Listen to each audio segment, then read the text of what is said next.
Hi friends, welcome to Homemaking Mantra. This is Shanti. Welcome to Daily Vlogs. Previous day carrot cake flavoured oats అంటే overnight oats ఎలా prepare చేయాలి అనేది చూపించా కదా. So next day మేము బ్రేక్ఫాస్ట్కి ఇదే తీసుకుంటున్నాము.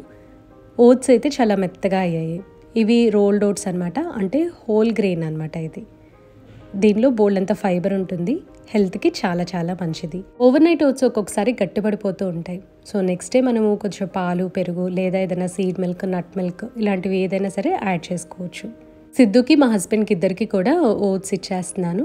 అండ్ నేను మా మేడ్ ఇద్దరం కాఫీ తాగుతున్నాము. కొంచెం లేట్గా లేచినప్పుడు బయట వాకింగ్కి వెళ్ళట్లేదు, ఇంట్లోనే వర్కౌట్ చేసుకుంటున్నా. వర్కౌట్ చేసుకుని 1 గంట ముందు కాఫీ తాగుతున్నాను. ఇవాళ ఒక హాఫ్ అన్ అవర్ యోగా చేశాను. చూసా ఫుల్ స్వెట్ ఉంది. బయటికి నేను వాకింగ్కి వెళ్తే ఇంత స్వెట్ అవ్వట్లేదు. నాకైతే ఇట్లాగా ఫుల్గా ఈ స్వెట్లో డ్రెంచ్ అవ్వటము నాకు చాలా బాగుందనమాట. అంటే లైక్ ఏదో డీటాక్స్ అయిపోయినట్టు, లోపల టాక్సిన్స్ అన్ని వచ్చేసినట్టు ఆ ఫీలింగ్లో ఉంటుంది. బట్ యూనో వైటమిన్ డి చాలా ఇంపార్టెంట్ కాబట్టి చక్కగా వీక్లీ 2 or 3 ఇట్లా మనం వాకింగ్ పెట్టుకొని మిగతా రోజుల్లో యోగా చేస్తుంటే చాలా బాగుంది. అండ్ నేను ఆల్రెడీ చెప్పాను కదండి, బాడీ టోనింగ్కి చాలా ఇంపార్టెంట్ అనమాట యోగా. మొన్న బెసెంట్ నగర్ బీచ్కి వెళ్ళినప్పుడు కొన్ని సిరామిక్ ఐటమ్స్ తెచ్చాను కదా, అందులో ఈ బౌల్ ఒకటి. ఇది ఎంత బ్యూటిఫుల్గా ఉందంటే చాలా చాలా నచ్చింది నాకు. దీని టెక్స్చర్ కానీ గ్లేజ్, కలరు చాలా బాగుంది. అసలు చూడటానికి ఎంత రిచ్గా అనిపిస్తుందో. ఇవాళ ఓట్ మీల్ సర్వ్ చేసుకున్నా దీంట్లో. యాక్చువల్లీ ఇది నేను మల్టీపర్పస్కి తీసుకొచ్చాను. మిక్సింగ్కి బాగుంటుంది, సీరియల్ తినడానికి బాగుంటుంది, పాప్కార్న్కి. అండ్ ఇంకొక మిక్సింగ్ బౌల్ కూడా నేను చూపిస్తాను మీకు. దీని కలర్ అయితే చాలా చాలా బాగుందన్నమాట. ఇది కొంచెం ఆలివ్ గ్రీన్, సేజ్ గ్రీన్కి మధ్యలో ఉంది. భలే ఉంది అసలు. దీని ప్రైస్ వచ్చేసి నాకు 700 పడినట్లుంది. నాకు ఎగ్జాక్ట్గా గుర్తులేదండి, అంటే అన్ని కలిపి తీసుకున్నాను కదా. వాళ్ళ దగ్గర కొంచెం ఎక్స్పెన్సివే ఉన్నాయన్నమాట. దీని తర్వాత సైజ్ కూడా నేను తెప్పించుకుందాము అని అనుకుంటున్నాను. బ్రేక్ఫాస్ట్ కంప్లీట్ చేసిన తర్వాత వంట చేస్తున్నాను. కాకరకాయ fry and mixed vegetable sambar అనమాట. కాకరకాయ ఫ్రై చాలా సింపుల్గా, ఈజీగా, టేస్టీగా ఎలా చేసుకోవాలో చెప్తా ఇప్పుడు. కాకరకాయని సన్న ముక్కలు కట్ చేసేసి కొద్దిగా టేబుల్ సాల్ట్ యాడ్ చేసి బాగా కలిపేసి పక్కన పెట్టేసేయండి. ఆ కలపటం కూడా ఎట్లా అంటే బాగా గట్టిగా నొక్కుతూ కలపాలన్నమాట. అప్పుడు ముక్కలు ఏంటంటే కొంచెం మెత్తబడతాయి, అందులోంచి వాటర్ రావడం స్టార్ట్ అవుతుంది. ఒక పావు గంట పాటు ఇది పక్కన పెట్టేసేస్తే ఫుల్గా వాటర్ వచ్చేస్తాయి అనమాట. తర్వాత గట్టిగా స్క్వీజ్ చేసేసి ముక్కలు విడిగా తీసుకోవాలి. వాటర్ని డిస్కార్డ్ చేసుకుంటాము. అండ్ సాంబార్ కోసమేమో పప్పు నానబెట్టేసి ఉంచాను ముందుగానే. కావాల్సిన వెజిటబుల్స్ అన్నీ వేసుకున్నా. మామిడికాయ, స్వీట్ పొటాటో, క్యారెట్, టొమాటో అవన్నీ వేసాను. ఆనియన్ కూడా వేసా. నా దగ్గర ఇవాళ ములక్కాయలు లేవన్నమాట, కానీ స్వీట్ పొటాటో వేస్తే సాంబార్ అయితే సూపర్ ఉంటుంది. తప్పకుండా ట్రై చేయండి. కాకరకాయలోని వాటర్ అంతా తీసేసి ఉత్త కాకరకాయ ముక్కల్ని కొద్దిగా తాలింపులో ఫ్రై చేసుకోవాలి. తాలింపులో ఆవాలు, మినపప్పు యాడ్ చేసుకోవాలి. ఎండుమిరపకాయ, కరివేపాకు కూడా యాడ్ చేసుకోవచ్చు. అవి ఫ్రై అవుతూ ఉండగా ఈలోపు నేను వేరే పనులన్నీ చేసుకుంటా ఉన్నాను. వంట చేసేసరికి ప్రతిరోజు కూడా లేట్ అవుతుంది. మధ్యాహ్నం 11:30, 12 అయిపోతుంది అనమాట ఒక్కొక్కసారి.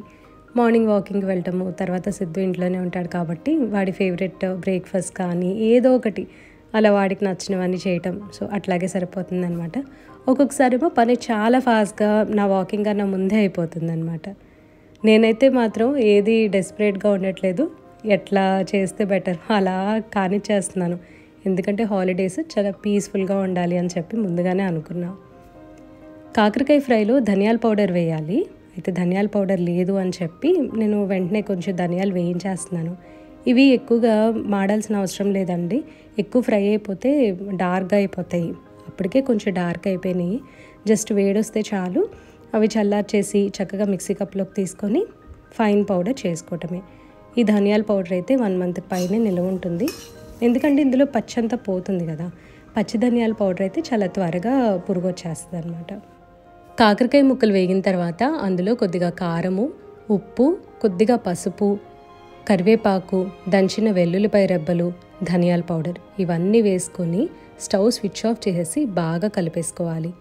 ఆ కళాయి వేడికే కూర రెడీ అయిపోతుంది అనమాట. అంటే చక్క ఫ్లేవర్స్ అన్నీ బాగా పడతాయి. లాస్ట్ వీక్ నేను చెప్పాను కదా కొంచెం హోమ్ డెకోర్ చేంజ్ చేస్తున్నాను లివింగ్ రూమ్లోని. సో నేనేం తీసుకున్నా అనేది ఇప్పుడు చూపిస్తా. ఫస్ట్ ఈసారి కలర్ థీమ్ వచ్చేసరికి కొత్తగా బ్లూ ట్రై చేశాను, లైక్ పౌడర్ బ్లూ లాగా అనుకోవచ్చు. ఈసారి లివింగ్ రూమ్ డెకోర్ని లైట్ బ్లూ కలర్ తోటి అప్గ్రేడ్ చేశాను. ఇది సమ్మర్ కదా, లైట్ కలర్స్ అయితే చాలా బాగుంటాయి అని చెప్పి ఈ పౌడర్ బ్లూ సెలెక్ట్ చేసుకున్నాను. ఈ కుషన్ కవర్స్ ఒక్కొక్కటి నాకు బ్లూ కలర్వి 350 రూపీస్ పడ్డాయి. హోమ్ సెంటర్లో సేల్ ఉంటే తీసుకున్నాను అనమాట. అండ్ దానికి ఒక మ్యాచింగ్ యాక్సెసరీ అయితే తీసుకున్నాను. ఎప్పుడూ కూడా కుషన్ కవర్స్ అండ్ ఈ సెంటర్ టేబుల్ మీద ఉండే యాక్సెసరీస్ మ్యాచింగ్ ఉండేటట్టు చూసుకుంటా. యూజువల్గా గోల్డ్ కలర్ లేదా ఆఫ్ వైట్ అలాంటివి ఉంటూ ఉంటాయి. సో ఫస్ట్ టైం అనమాట ఇట్లా నేను బ్లూ కలర్ తీసుకున్నాను. ఇది మొన్న ఆల్రెడీ నేను వీడియోలో చూపించా కదా. అండ్ ఈ బోగన్ విల్లాస్ వచ్చేసరికి మా సరౌండింగ్స్లో తెచ్చుకున్నా అనమాట. ఈ బౌల్కి చాలా బాగా సెట్ అయింది. ఈ ఫ్లవర్స్ తోటి అప్గ్రేడ్ చేశాను. వైట్ అయితే నాకు అన్నిటి మీద బ్లెండ్ అయిపోతుంది, అన్నిటితోటి మ్యాచ్ అవుతుంది కాబట్టి ఈ కలర్ని సెలెక్ట్ చేసుకున్నాను. ఇంతకుముందు బేబీ పింక్ ఉండేది, సో అవి లోపల పెట్టేసా. అండ్ మీకు ఆబ్వియస్లీ ఒక డౌట్ వస్తుంది కదా, ఇవన్నీ కూడా నేను చేంజ్ చేసినప్పుడు పాతవి ఏం చేస్తాను అని. చక్కగా అన్నీ నీట్గా వాష్ చేసేసి లోపల పెడతా అండి, ఇంక్లూడింగ్ యాక్సెసరీస్. ఒకవేళ యాక్సెసరీస్ వచ్చి ఇంట్లో ఎక్కడైనా మ్యాచ్ అవుతుంది అని అనిపించినప్పుడు నేను అక్కడ పెట్టేస్తూ ఉంటాను. ఇది ఆల్రెడీ పాతదే, మీరు చూసే ఉంటారు కదా. ఈ పాట్ స్పార్లో మెట్రోలో తీసుకున్నా విజయవాడలో. అండ్ ఇది వచ్చేసరికి లోకల్ నర్సరీలో తీసుకున్నాను. కొంచెం వీటికి మ్యాచ్ అయింది కదా. ఓవరాల్గా అయితే లుక్ ఇట్లా వచ్చిందనమాట. Blue colour first time use చేస్తున్నా కదా, కొంచెం భయంగానే వాడాను, బట్ నాకు చాలా బాగా నచ్చింది. దట్టు ఇది లైట్ బ్లూ కదా, సో ఈజీగా సెట్ అయిపోయింది. నెక్స్ట్ బెడ్రూమ్ విషయానికి వస్తే ఇందులోనేమో ఫుల్గా వైటే యూజ్ చేసేసాను. సమ్మర్లో లైట్ కలర్స్ అయితే చాలా ప్లెజెంట్గా అనిపిస్తాయి. అండ్ యాక్సెసరీస్ విషయానికి వస్తే మినిమలిజం ఇప్పుడు ట్రెండ్లో ఉంది అని అందరూ అంటూ ఉంటారు. బట్ యాక్సెసరీస్ ఎక్కడ ఏది పెడితే బాగుంటుంది, యాక్సెసరీస్ అంటే ఇష్టం ఉన్న వాళ్ళకి మాత్రము ఇలా అన్నీ పెట్టుకొని డెకరేట్ చేసుకోవడమే ఇష్టమవుతుంది ఎప్పుడూ కూడా. ట్రెండ్ కదా అని చెప్పి లైక్ మనకి ఇంట్రెస్ట్ లేనివి పెట్టుకుంటే మాత్రం నిజంగా మనశ్శాంతి ఉండదండి. చక్కగా ఇట్లా సర్దుకోవడంలో కూడా ఒక ఆనందం అనేది ఉంటుంది. అది ఇట్లా పెట్టుకునే వాళ్ళకే అర్థమవుతుంది. ఐ మీన్ లైక్ ఇలా సర్దుకోవాలి అలా సర్దుకోవాలి అని చెప్పి ఇంట్రెస్ట్ ఉంటే చూసారా, వాళ్ళకే తెలుస్తుంది అనమాట. ఇది వచ్చేసరికి సెకండ్ బెడ్రూమ్ అనమాట. ఈ కుషన్ కవర్స్ కూడా చాలా పాతవి. చూసారు కదా, నేను ఎప్పటి నుంచో ఇవన్నీ కూడా ఇట్లా వాడుతూ ఉంటాను. జస్ట్ కొనేసి ఒకసారి వాడి 2 సార్లు వాడి పడేసే అలాగైతే కాదండి. మనము మెయింటైన్ చేసుకునే దానిలో ఉంటుంది. ఆల్మోస్ట్ ఇవి 4-5 ఇయర్స్ అయిపోతుంది అనమాట పర్చేస్ చేసి. ఇవి ఎక్కువగా సమ్మర్లో వాడుతూ ఉంటా. కాకపోతే ఇప్పుడు నా దగ్గర ఇంకా ఎక్స్ట్రా సెట్స్ ఉన్నాయి కాబట్టి ఇట్లాగా స్టడీ రూమ్లో పెట్టేశాను అనమాట. ఇంట్లో 2 or 3 sets of cushion covers ఉండేలాగా చూసుకోండి. ఒక అడ్వాంటేజ్ ఏంటి అంటే ఎక్కువ రోజులు మనకి ఇవి మన్నుతాయి. అంటే కొంచెం మంచి క్వాలిటీ కొన్నాము అంటే ఎక్కువ రోజులు వస్తాయి. అండ్ లివింగ్ రూమ్లో ఎప్పుడు కూడా చాలా నీట్గా షైనీగా ఉండాలి అని అనుకుంటాం కదా. సో అలా ఒక 2-3 సెట్స్ ఉన్నప్పుడు ఏంటంటే మనం మార్చి వేస్తాము, తక్కువ యూసేజ్ కాబట్టి ఎప్పుడు కూడా కొత్త వాటిలాగా షైనీగా ఉంటాయి. అండ్ ప్రతిసారి కూడా కొత్తది చూడగానే అప్గ్రేడ్ చేసుకోవాల్సిన అవసరం ఉండదు. జస్ట్ ఒక చేంజ్ ఆఫ్ కలర్ ఇచ్చేసామంటే లైక్ మనకేంటంటే ఆ మంత్కి తగ్గట్టు లేదా ఫెస్టివల్కి తగ్గట్టు ఆ కలర్ అయితే మనకు సెట్ అయిపోతుంది. ఈ సమ్మర్లో మాత్రము ఇట్లా ఒక కార్ ఫ్రెషనర్ నేను ఇక్కడ ఉంచేద్దామని చెప్పి అనుకున్నా అండి. ఎందుకంటే ఎక్కువగా క్లోజ్డ్ రూమ్స్ ఉంటాయి. మనకి ఏదన్నా ఈ మొక్కలు ఎక్కువ ఉండటం వలన లేదా ఏసీ ఎప్పుడు రన్ అవుతూ ఉంటుంది కదా, సో దానివల్ల ఏంటంటే ఏదైనా బ్యాడ్ స్మెల్ వచ్చే ఛాన్స్ ఉంటుంది. సో ఒక కార్ ఫ్రెషనర్ పెట్టాము అంటే స్మెల్ని న్యూట్రలైజ్ చేసేస్తూ ఉంటుంది అనమాట. జస్ట్ ఇప్పుడే ఫ్రెష్ అయ్యి వచ్చాను. నెక్స్ట్ కుక్కర్ కూడా పెట్టేసా అనమాట. కాకరకాయ ఫ్రై, సాంబార్ చేశాను. సాంబార్లోకి వడియాలు వేయించలా, చిప్స్ వాళ్ళని తీసుకురమ్మని చెప్పా బయటికి, బయట నుంచి. అండ్ ఆ కార్న్ ఏమో ఈవినింగ్ స్నాక్కి ఉడకపెడతాను. విండోస్ అన్నీ వేసేసి కూర్చున్నా అండి. బాగా వేడిగా ఉంది కదా, ఇంకా ఏసీ కూడా ఆన్ చేసుకొని ఇప్పుడు సిరీస్ పెట్టుకుంటా. సిద్ధు అను మా హస్బెండ్ ఇద్దరు కూడా బయటికి వెళ్ళారు. ద బ్రోకెన్ న్యూస్ సిరీస్ చూస్తున్నానని చెప్పాను కదా, అయితే నాకు అంత నచ్చలేదు ఇది. ఎందుకంటే మరీ టూ ఫార్మల్గా అనిపించింది. జస్ట్ ఆ న్యూస్ ఛానల్లో జరిగేది ఒక్కటే చూపిస్తున్నారు, టూ బోరింగ్గా అనిపించింది. అట్లీస్ట్ కొన్ని ఫన్నీ కాన్వర్సేషన్స్ అట్లా ఉండాలి కదా, అసలు అట్లా ఏం లేదు. మేబీ తర్వాత ఉంటుందేమో, నేను జస్ట్ 3 ఎపిసోడ్స్ చూసాను, బోర్ కొట్టేసింది. అండ్ నేను కొన్ని బౌల్స్ తెచ్చా అని చెప్పాను కదండి, సిరామిక్ బౌల్స్. సో ఇది కూడా ఒకటి. దీనికైతే మంచి పర్ల్ గ్లేజ్ లాగా వచ్చిందనమాట, బాగుంది, అంటే మంచి షైన్ వచ్చింది. ఇది కూడా నాకు 700 రూపీస్ అట్లా పడిందనమాట. అండ్ ఇంకొక మిక్సింగ్ బౌల్ ఏమో మొన్న వీడియోలో చూపించాను కదా, సో ఇవన్నీ టుగెదర్ నేను మళ్ళీ నెక్స్ట్ వీడియోలో తప్పకుండా షేర్ చేస్తాను.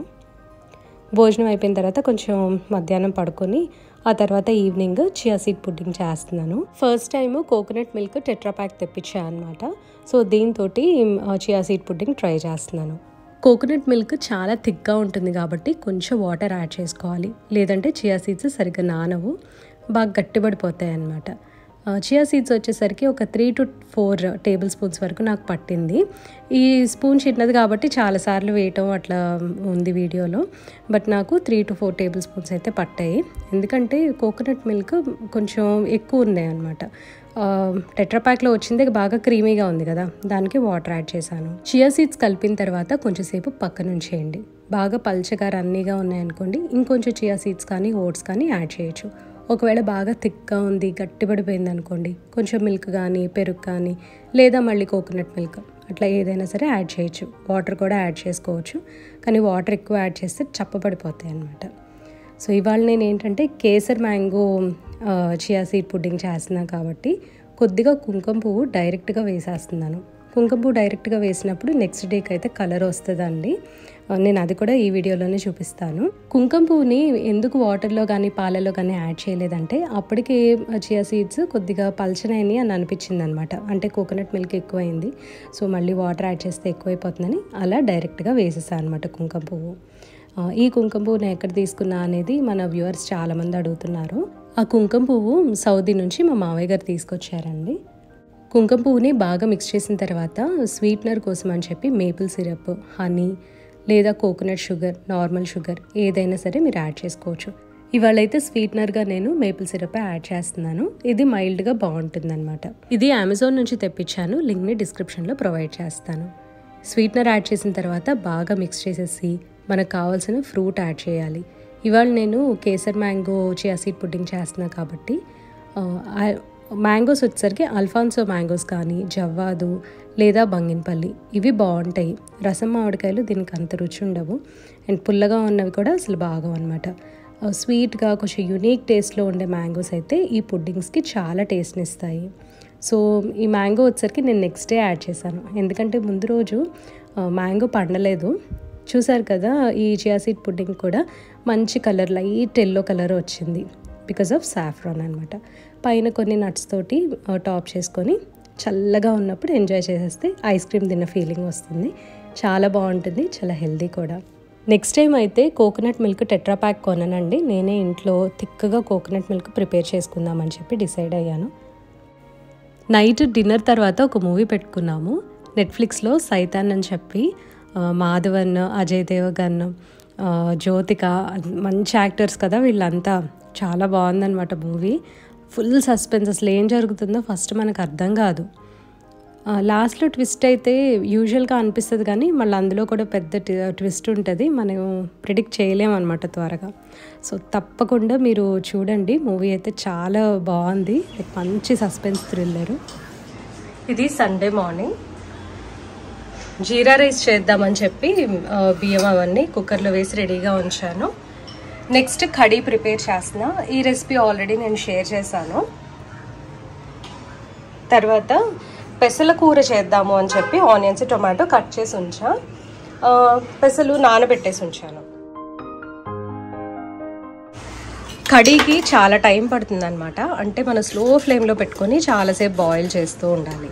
ఇది ముందు మనం పెట్టేసాము అని అంటే నెమ్మదిగా బాయిల్ అవుతూ ఉంటుంది, ఇంకా మిగతా పనులన్నీ మనం చేసుకోవచ్చు. కాఫీ తాగుతూ ఇంకో పక్కనేమో పెసల కూర చేసేస్తాను. పెసల కూర ఎలా చేసుకోవాలనేది సింపుల్గా చెప్పేస్తా. ఇంతకుముందు ఈ రెసిపీ షేర్ చేశాను, లింక్ని డిస్క్రిప్షన్లో ప్రొవైడ్ చేస్తా. కొద్దిగా ఆయిల్లో హోల్ స్పైసెస్ అన్నీ యాడ్ చేసుకొని ఆనియన్స్ ఫ్రై చేసుకోవాలి. ఒక పచ్చిమిరపకాయ కూడా వేసుకోవచ్చు, నేనైతే వేయలేదండి, ఎందుకంటే వేరే అదర్ స్పైసెస్ వేస్తే బాగా స్పైసీ అయిపోతుంది. ఆనియన్స్ వేగిన తర్వాత కొద్దిగా అల్లం వెల్లుల్లి పేస్ట్, టొమాటోస్ ఇవన్నీ వేసుకొని బాగా ఫ్రై చేయాలి. అందులోనే ధనియాల పౌడర్, జీరా పౌడర్, కారం కూడా యాడ్ చేసుకోవాలి.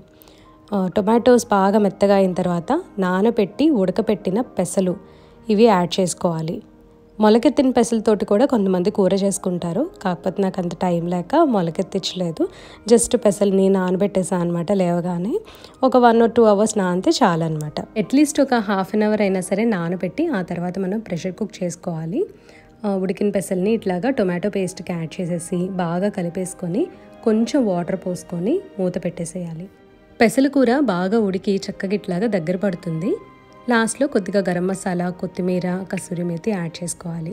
సో కూర రెడీ అయిపోయిందండి. ఇది దేంతో అయినా సరే చాలా చాలా బాగుంటుంది. బిర్యానీతో తినచ్చు, జీరా రైసు, పులావ్, లేదంటే మన చపాతీలు, దోశలు, సో ఇట్లా దేంతో అయినా సరే ఇది సర్వ్ చేయొచ్చు అనమాట. కడీ రెసిపీ నేను ఆల్రెడీ షేర్ చేశానండి. లింక్ని డిస్క్రిప్షన్లో ప్రొవైడ్ చేస్తాను. ఇదైతే చాలా చాలా టేస్టీగా ఉంటుంది జీరా రైస్తో పాటు. ఈవెన్ చపాతీకి కూడా చాలా బాగుంటుంది. ప్రతి సంవత్సరం కూడా కారం కోసమని మిరపకాయలు కొంటూ ఉంటారు కదా, ఎండుమిర్చి. సో అమ్మ తీసుకుందనమాట. ఇంకా కొన్నేమో ఇట్లాగా కాయలుగా ఉంచేసింది. ఇవి తాలింపుకి వాడుతూ ఉంటాము. అవన్నీ కూడా ఇప్పుడు రీఫిల్ చేస్తున్నాను. తర్వాత ములక్కాయ కూడా స్టోర్ చేస్తున్నాను. ఎట్లా అంటే ఒక 3 ములక్కాయలు తెచ్చుకొని వాటిని కడిగేసి తుడిచేసి ఎండ్స్ కట్ చేసి పీసెస్ కింద మళ్ళీ కట్ చేసేసి ఏదైనా ఒక జిప్లాక్ బ్యాగ్లో కానీ బాక్స్లో కానీ పెట్టేసి ఫ్రిడ్జ్లో పెట్టుకుంటే ఒక వారం పాటు చక్కగా నిల్వ ఉంటాయి. ఫ్రీజ్ చేసుకున్నాం అనుకోండి 15 days చక్కగా నిల్వ ఉంటాయి అన్నమాట. ఈ మధ్య చెప్పాను కదండి, ఎక్కువగా సండేనే కుదురుతుంది నాకు కిచెన్ ఆర్గనైజ్ చేసుకోవడం. అట్లాగా వంట స్లోగా చేసుకుంటూ పక్కన ఈ పనులన్నీ చేసేసుకుంటున్నాను. పోపులు పెట్టంతా కూడా ఒకసారి నీట్గా తుడిచేసి గిన్నెలన్నీ అరేంజ్ చేస్తున్నా. కిచెన్లో పనంతా అయిపోయిన తర్వాత లాస్ట్లో జీరా రైస్ కూడా ప్రిపేర్ చేశాను. అన్నం తినే ఒక హాఫ్ అన్ అవర్ ముందు అట్లాగా జీరా రైస్ చేసుకున్నాం అనుకోండి, వేడివేడిగా ఉంటుంది. మరి రూమ్ టెంపరేచర్కి అట్లా వస్తే అన్నం గట్టిపడిపోయి తినబుద్ధి కాదు కదా. సో ఇలాంటివన్నీ కూడా జస్ట్ తినే ఒక అరగంట ముందు చేసుకుంటే బాగుంటుంది.